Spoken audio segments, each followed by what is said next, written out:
It's dangerous to go alone. Take this.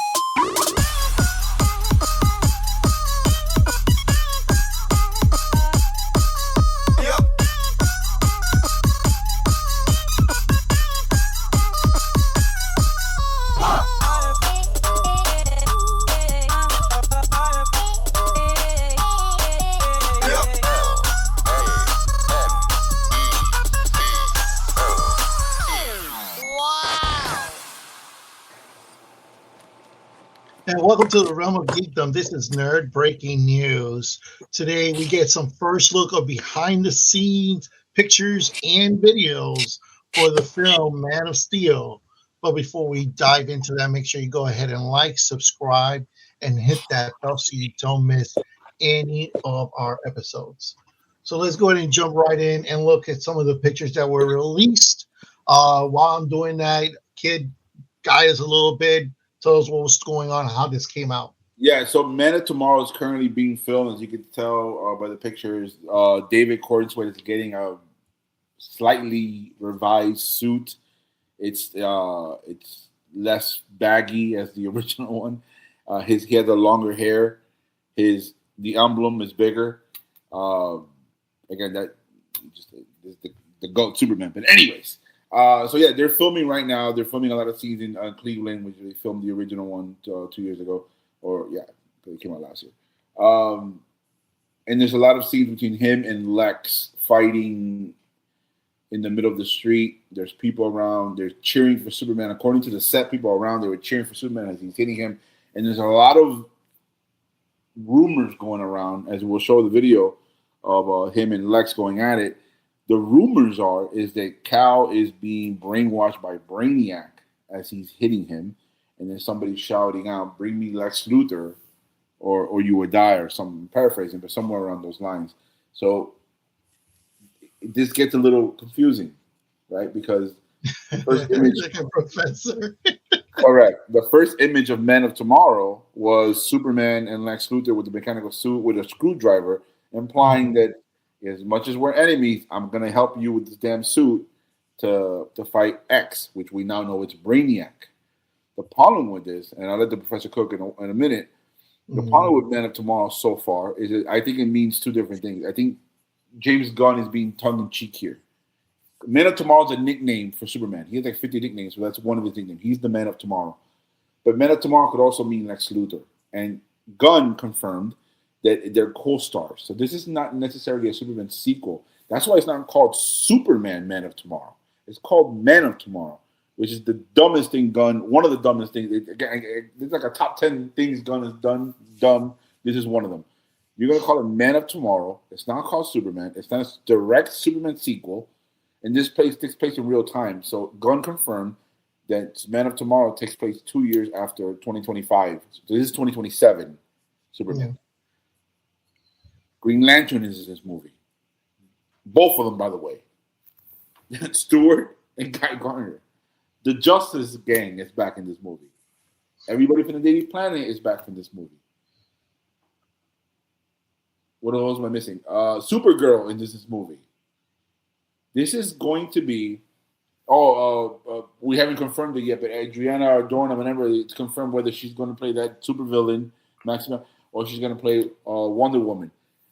You're playing with fire here because we've seen this before, Snyder. Mm-hmm. We've seen this 10 years ago, where you brought unnecessarily amount of people, and it becomes chaotic because Henry Cavill never got a direct Superman. For whatever reason, if you're not Christopher Reeves, you don't get a direct Superman sequel. Henry Cavill didn't do it. David Cornsway is not doing it. And this is where the arrogance of James Gunn comes in. Nicholas Hoult was amazing in part one. David Cornsway was amazing in part one. The story was trash. And you're giving us them together for the sake of fighting Brainiac. And it's just not exciting. If it wasn't Gunn, I'd be more excited. But again, last thing I'll say is Man of Tomorrow can mean two things. It's Superman's nickname. It could also mean, my theory, Lex Luthor being president. He's going to do this for the government to fight Brainiac, and he becomes president like he does in the comics. That's what I think he means by Man of Tomorrow, the dual meaning that I figured out. Thanks, Gunn. Before we jump in with the professor's reaction, let's go ahead and look at that little clip you were mentioning about the little fight scene. So the fans, you see the people are cheering him on, and then he's supposed to have like this glass thing over his head, like in the comics. So, Wow, Professor. This is stupid. So we just had a Superman movie the other day where Superman wasn't the main character. So the decision is, let's take the same concept as that trash movie. Let's do it all over again, but worse. Let's add even more characters. We'll add a whole other villain. We'll throw in Maxima. We'll add in an extra Green Lantern. We'll give more screen time to Supergirl. I feel like every single person is in this movie except for David Corn Sweat. So when you're looking at it, I'm just saying, basically, as much as we all might love Corn Sweat here, does James Gunn like him all that much? oh jeez, So. Because he has yet to really do his own movie. And unfortunately, the longer this goes on, and I know the kid doesn't want to hear this, the better Henry Cavill actually ends up looking. Because the thing is, here's the thing. Because the thing is, at least he got screen time. At least he got screen time, okay? He got a lot of screen time. Yeah. Corey was going to have 2 whole movies where he's not in it. Can you give this man a job? I'm just saying. Like he's probably going to have more screen time in Supergirl than he is in Superman 2. It didn't even call Superman 2. It's not. It's not. And my God. Yeah, there's like 56 people on one side trying to fight Brainiac over here in this film. Like I'm a little confused. Like, where's the super part of the Superman here? And my other thing too is, I think we should also be I like to give new ideas the benefit of the doubt. But remember, there's a Superman cartoon, there's a Justice League cartoon where Superman is in a big part of the plot with Brainiac and Lex Luthor. Literally, the template for this story already exists. And these people said, you know what? I don't need that. I can just do whatever I want to do. And I can do the same crap I did last time. It's going to work out just fine. We should be critical here. And that's all I got to say. No. There you go. I don't want. I can't defend DC when they're doing crap like this. Nope. And it hurts because they got a clean slate, right? When they hire Gunn. The only thing that I'm going to say is the difference between the Marvel phase out of what they're doing with their movies and DC is that once Marvel started, right, and then they took over, even after they were Disney took over, they never decided, you know what?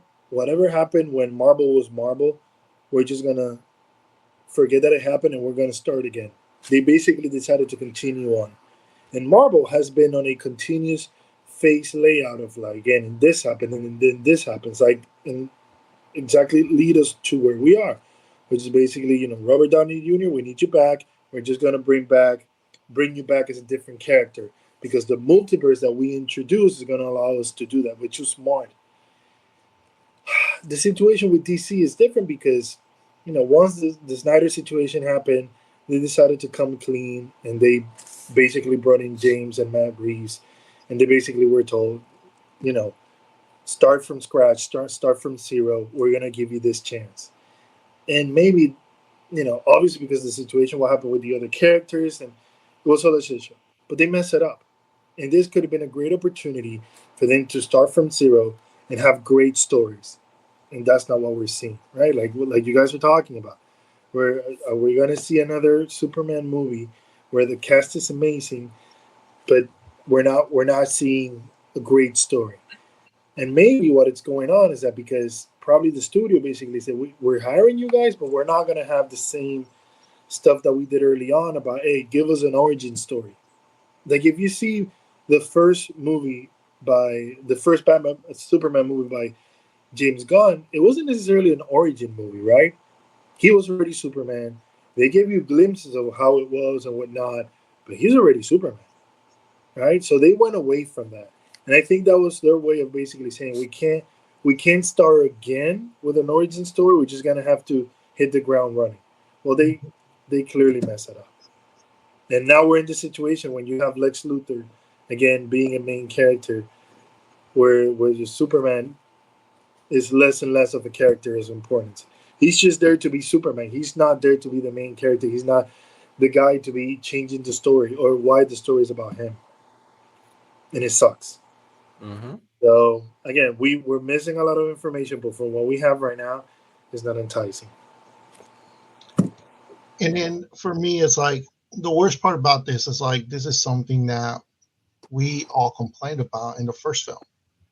Like you're making the same mistakes all over again, and the Supergirl film is about to come out, and it looks like you're making those same mistakes in that film too. So like us, non-DC people, non-DC fans, the popcorn fellows are going to show up because the girlfriends are taking them, or they're going there because of the brand of Superman, and you just want to check out a Superman film. They saw that first film, they saw how rough it was, how convoluted, how so many characters were thrown in, and it literally was a copy of Guardians of the Galaxy, not the good version, right? Supergirl looks like it's going down that same path, and we're going to be seeing the same convoluted combination of a bunch of heroes coming in for a big fight. Storyline is not going to be there. And now you're showing us the same thing for a third time. That doesn't look good for DC. And it doesn't look good for the entire just multiverse they're trying to build. And unfortunately, it looks like Matt Reeves is the only thing that's keeping that universe alive. And if the Batman 2 is just as good as that first one, they need to do something to do with James Gunn. They need to cut him out because he's becoming a cancer to that universe. So whenever that Paramount took over, this movie was greenlit because Warner Brothers greenlit it before the sale. So this is going to become, to your point, TK, a little bit weird the next 2 years because, one, they haven't renewed his contract. So he's up for in 2027. He's up. Him and Peter Safran are up. There have been no talks about redoing them. So Paramount could easily say, okay, whatever, you greenlight this film. It is what it is. But 2027 is when Matt Reeves comes out. To your point, I don't know how much, like after this movie, there's no Gunn film after this, right? There's Clayface later in the year, right? But that's it's confirmed to be the DCU, by the way. Gunn has said numerous times that he wanted Batman, but he couldn't do Batman the first one. So he reluctantly did Superman. We could tell. We could tell when you reluctantly did Superman. Because now, Professor made a great point. Do you love David Cornswell? Because we do. we looked at him and Henry Cavill, you're like, yeah, this guy's way better. But the stories are trash. And so Cornswell's legacy is going to be tied to James Gunn's verse. That's horrible because kind of similar to Henry Cavill. There was a huge amount of fans that liked him. I never did. But the huge amount of fans that loved Cavill who said, I like him irrespective of Snyder. He's now going to be in that thing. I'm like, yeah, we love Cornswell. He's the GOAT of he's our generation Superman. But Gunn can't write anything. Mm-hmm. You to your point, Supergirl's not going to make money. Superman did all right, and I'm being nice with that. Supergirl's not going to make money. And now Men of Tomorrow is going to be like, all right, cool. This movie doesn't make $800 million. They're not going to rehire Gunn. This is Gunn's last chance. You're 0 for 3 after this. And I don't want to hear crap about the Jimmy series, the Jimmy Olsen series that he wants to do, or whatever crap series he wants to do. Lanterns in the summer. Lanterns is going to be a collateral damage based on Supergirl. Supergirl's going to be so bad that we're going to be like, I didn't see Grant Lanterns because so far you're 0 for 3. So it's just very disappointing because I always think about what the professor says. Is it really tied? Is it really connected? Stop doing that. We don't give a damn about that. Focus on Superman. Focus on the character. TK, I always say this because we walked out so disappointingly. We walked out of that film going like the 2025 Superman. We walked out opening week going, I think he was there for 20 minutes. I think he was in the movie for 20 minutes. Yeah.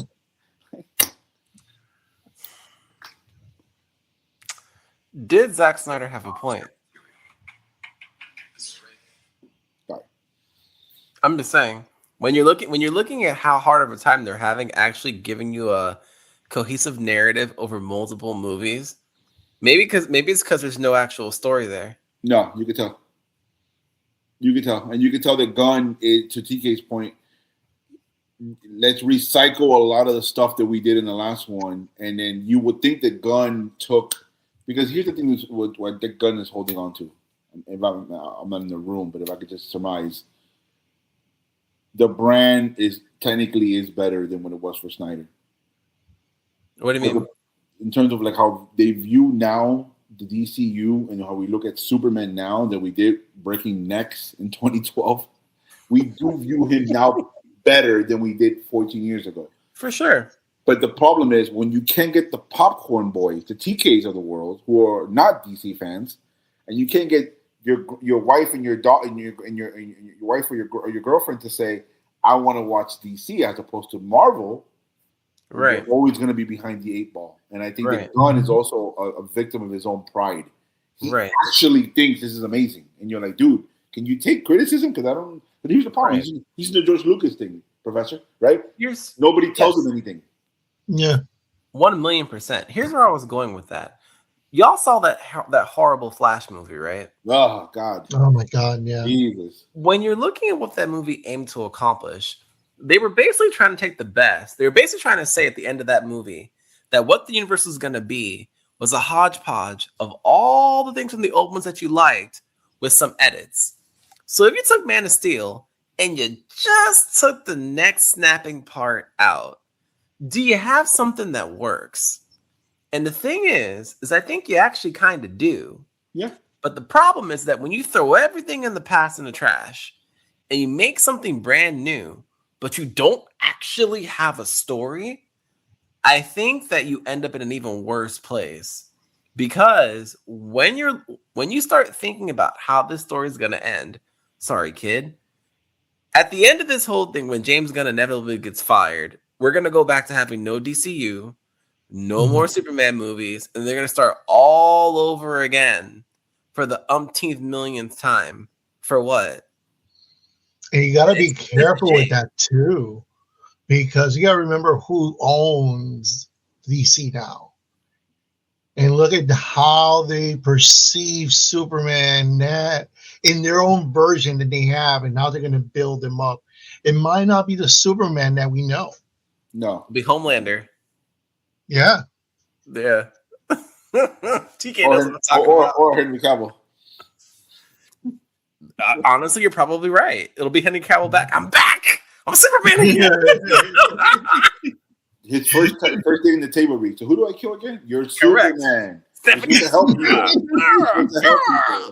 That's what Snyder told me. Jesus. Man. But then fans will be like, nostalgia. I love it. Correct. I've been breaking necks since 2012. Correct. Oh, My Superman no. is that's the only Superman I know. He just runs. He just flies around Metropolis, snapping necks left and right. Saving people? That's not my Henry hair. That's not my Superman. Saving people? Ugh. Yeah. Save yourself. At this point, Professor, at that point you're Rorschach. At that point you're Rorschach. Correct. Yeah. Superman destroying buildings left and right. Get out of the way, people! I'm fighting villains. Not the Superman we want to see on our screen. I'll never forget it. I'm watching the week before it comes out, 2012, the premiere, and I'm like, I did that Chris Farley meme, right? Oh, when he's going, to Professor's point, he's going through buildings in Metropolis with Zod. I'm like, he died. And not an ounce of regret. There was no grief. He was like, anyways, what was I doing? Anyway, it's like inconvenience for him in his middle of his battle. Why were you there? Why were you there? Correct. How dare you be working at 4:00? Yep. Anyways. All right. Any final comments or reactions on the things we're seeing here Dangerous backstage to go for alone. this film. Take this. Save me, Matt Reeves. That's gonna be the hashtag. Save me, Matt Reeves. So let us know what you think. Go ahead and make sure you give us your comments down below, whether you agree or disagree with what we're saying. So make sure you keep your fandom alive and your warp drive engaged. Until next time, fellow nerds, this is Nerd Breaking News.